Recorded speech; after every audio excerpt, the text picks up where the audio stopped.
Salut tout le monde. Aujourd'hui est un jour un petit peu spécial, puisque ça fait 1 an jour pour jour que j'ai créé ma chaîne YouTube. Pour fêter cet anniversaire, je pense que faire une suite à ma toute première vidéo qui était sur Harry Potter peut être une bonne idée. Cette fois, on ne va pas parler d'anecdotes, mais d'une personne sans qui il n'y aurait pas eu de saga.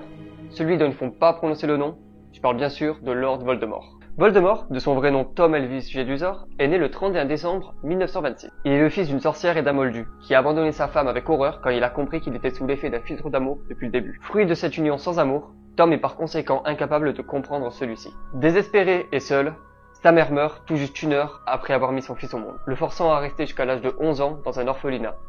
Et tout ça jusqu'à ce qu'il soit remarqué par le professeur Albus Dumbledore.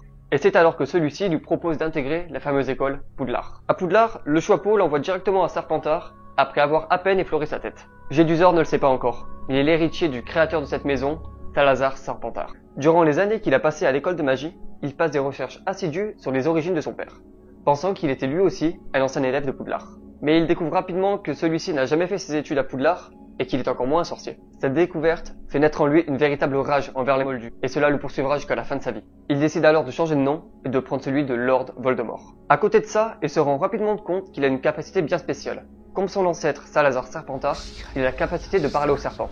Il peut parler le fourche-langue. Par la même occasion, il découvre l'existence d'une chambre des secrets, cachée au sein de Poudlard, et comprend vite qu'il est le seul à pouvoir l'ouvrir. Toutes ces révélations l'amènent à ouvrir la porte et à réveiller la bête qui sommeillait depuis longtemps, le basilic. Il lui ordonna à traquer les élèves de Poudlard, ceux qui n'auraient pas le sang pur, les nés moldus ou plus vulgairement, les sangs de bourbe, et de tous les tuer. Le basilic finira par tuer une élève, qui deviendra Mimé Génerve. À la suite de cet incident, Tom, apprenant que l'école est sur le point de fermer, préfère accuser Hagrid, qui est alors en 3e année. Et en argument, il avance que Hagrid est en possession d'une acromontule géante s'appelant Aragog. Et Tom profita de l'agitation autour de ce dernier pour fermer la chambre des secrets. Le temps passe et entre sa 5e et 6e année à Poudlard, il se rend au village de ses parents et tue froidement son grand-père et son père moldu. Et c'est peu de temps après qu'il commence la création de ses Horcruxes, un objet dupliquant son âme, lui permettant de vivre éternellement tant que celui-ci n'est pas détruit. Et c'est là que commence véritablement sa carrière de mage noir. Il s'entoure rapidement de fidèles, appelés les Mangemorts. Ces derniers sont essentiellement des mages noirs de sang pur, et portent sur eux la marque des ténèbres, un tatouage représentant un crâne et un serpent, symbole de Voldemort. Cette époque est alors très sombre pour le monde de la magie.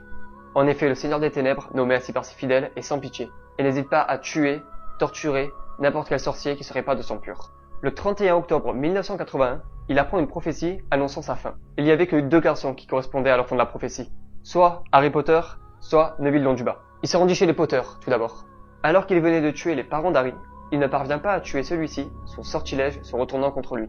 La suite, vous la connaissez, puisque ce sont les livres et les films de la saga. J'espère que vous avez apprécié cet épisode spécial Voldemort. Si c'est le cas, dites-le en commentaire, laissez un petit like et un petit partage. Abonne-toi si c'est pas encore fait pour rater aucune de mes prochaines vidéos. Ah, et au fait, j'avais oublié, bon anniversaire. Harry Potter is dead!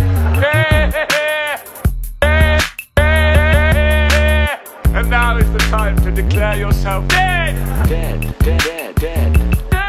Harry Potter is